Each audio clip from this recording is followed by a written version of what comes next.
Mesdames et messieurs, bonjour et bienvenue une nouvelle fois dans notre édition spéciale US Open Tennis New York. Good morning, New York.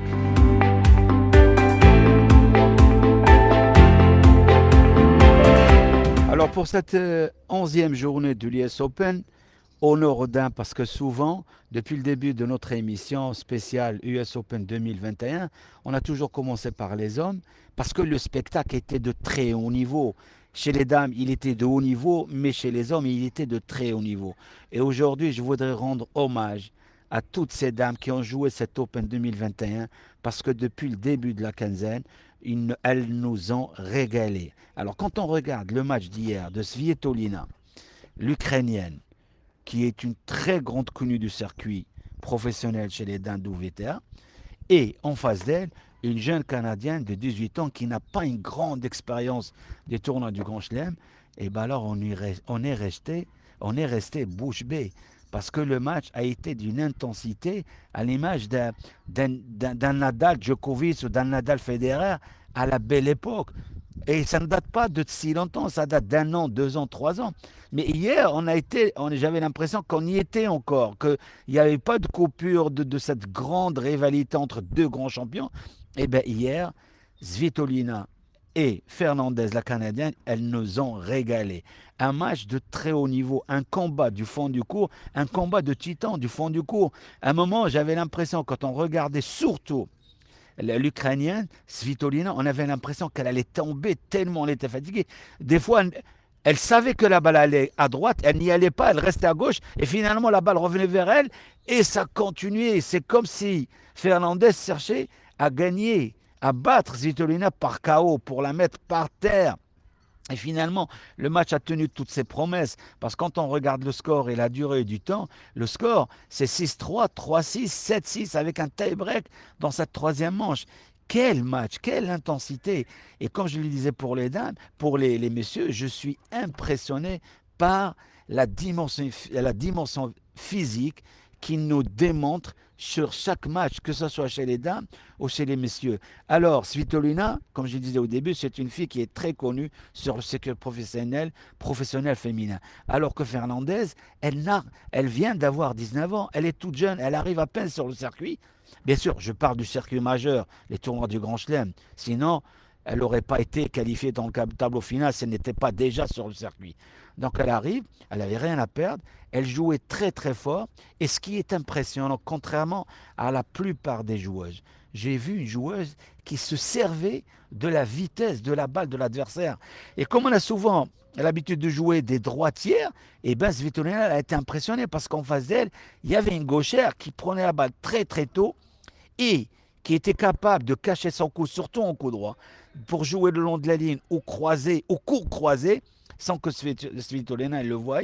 Et ça, c'est très important. C'est une information que j'aimerais partager avec tous les amoureux du tennis. C'est savoir, c'est de regarder cette fille, comment elle profitait de la vitesse de la balle de l'adversaire et comment elle jouait tôt pour maintenir la pression sur l'adversaire. Ça, c'est la première. La deuxième chose qui est impressionnante, c'est Fernandez, c'est comment elle revient dans la partie, point après point. Et on peut le remarquer, mais vous l'avez certainement remarqué comme moi, vous l'avez certainement vu comme moi.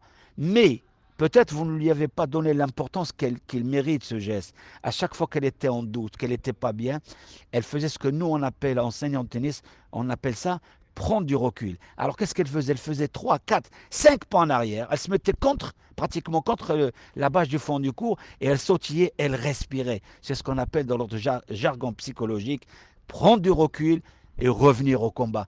Et ça, c'est extraordinaire parce que quand on regarde un match, et surtout si on est grand passionné, qu'on veut progresser, qu'on veut transmettre des messages, il faut regarder les détails, les petits détails comme ça pour aider les futures générations, même les anciennes, même l'ancienne génération, à continuer à progresser. Et c'est cela que je voulais. À un moment, je pensais qu'elle allait craquer parce qu'elle manque d'expérience, un quart de finale. Elle jouait une place pour les demi-finales. Et finalement, c'était pas ça. C'est elle qui était en confiance. C'est elle qui. Parce qu'à un moment, on peut dire que Svetlana aurait perdu le match. Mais non, là, le match, c'est Fernandez qui est allé le gagner. Elle est allée gagner par son courage, à prendre la balle tôt, cette décision de vouloir d'être en action et non pas en réaction. Alors que Svitolina, on l'a vu par moments, elle était en réaction. Alors qu'en face d'elle, la Canadienne, elle était en action du début jusqu'à la fin. Et ça, c'est un très très bel exploit. Et vraiment, quel régal ce tennis féminin et quelle beauté de jeu.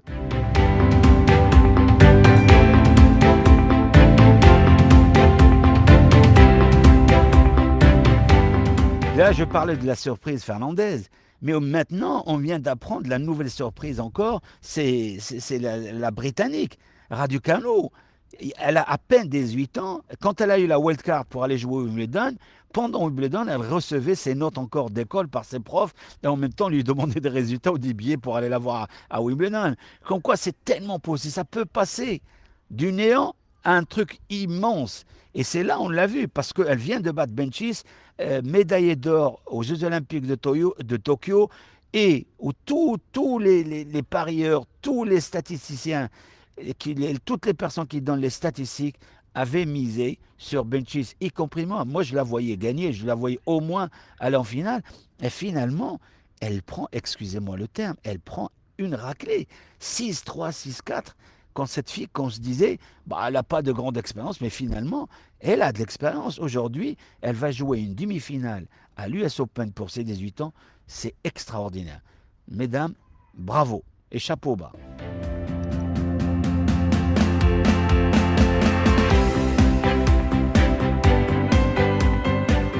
Alors maintenant, on va passer directement au tableau masculin.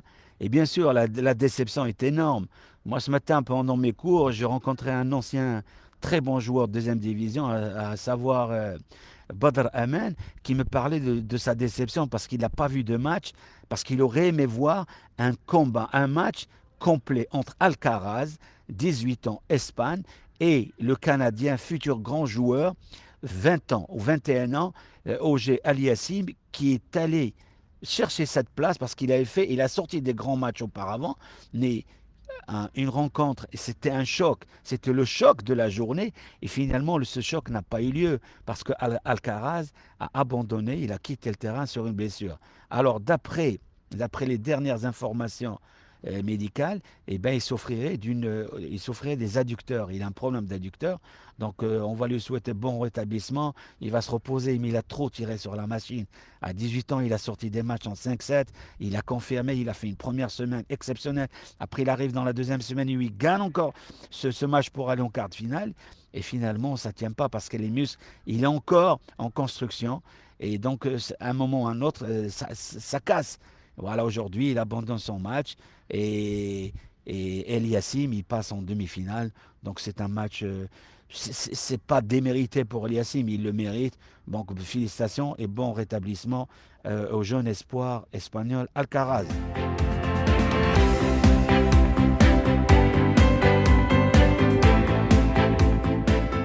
Oui, après sa victoire sur l'Espagnol Alcaraz, le jeune Canadien il va affronter pour ne pas dire le favori derrière Djokovic de ce tableau 2021 US Open, à savoir le Russe Medvedev, dont on a très peu parlé pendant cette quinzaine, un joueur hors norme, qui est aujourd'hui, je pense, un des meilleurs retourneurs sur le circuit, parce qu'il ne se pose pas de questions. On sert à droite ou à gauche de son jeu, c'est-à-dire qu'on sert sur le coup droit, sur le revers, il ne se pose pas de questions. Il attaque la première et la deuxième. Alors oui, on peut s'inquiéter pour Medvedev parce qu'il a fait un match très très serré. Il ne gagne qu'en 4-7, 7-5 au quatrième parce on a été habitué à le voir gagner facilement en 3-7. Mais hier, on avait le droit de se poser la question. Il a perdu quand même un 7 et il ne gagne que 7-5 au quatrième contre le Hollandais 22 Zand. Donc, un Hollandais qu'on ne connaît pas très bien, il arrive en quart de finale. C'est quand même pas une mince affaire. Bravo aux Hollandais, mais Medvedev, il est là. Et que je le disais tout à l'heure, il fait partie des meilleurs retourneurs du monde. Mais malheureusement, lui, il n'a peut-être que le retour ou un service. Mais le grand favori Djokovic, il a le service, il a le retour, il a le mental, il a le physique. Donc ça va être beaucoup pour le battre, mais un match est un match. Il faut le jouer. La vérité d'hier n'est pas celle d'aujourd'hui, n'est celle de demain, mais pour l'instant, ce n'est pas encore le cas. Donc Medvedev, en demi-finale, il va jouer Auger-Aliassime. Et bien sûr, le match que tout le monde attend, c'est la revanche de Wimbledon de cette année. De Wimbledon 2021, la finale, c'était Berrettini contre Djokovic. Et Djokovic, il gagne, bien sûr, haut les mains, parce qu'il avait encore ce titre à mettre dans la poche. Mais aujourd'hui, en quart de finale, Berrettini, il va pas vendre sa peau facilement. Donc, il va se battre pour prendre sa revanche sur Djokovic et peut-être créer la surprise.